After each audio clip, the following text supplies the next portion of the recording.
জয় দিয়েই সাফ অনূর্ধ্ব-১৭ নারী চ্যাম্পিয়নশিপ শেষ করল বাংলাদেশ। অতি নাটকীয় এক ম্যাচের শেষ মিনিটের গোলে ৪-৩ ব্যবধানে জয় তুলে নেয় লাল সবুজ।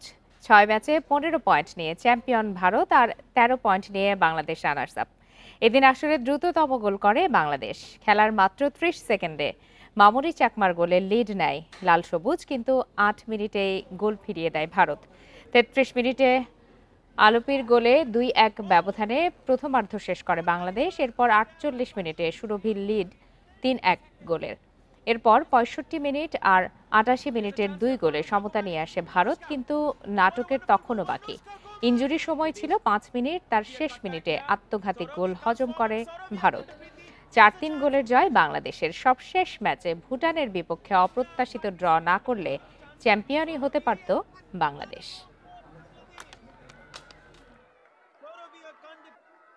Finding her way through the defenders and getting another.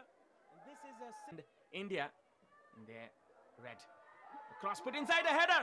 Oh, what very first goal there by Bangladesh in between 30 seconds.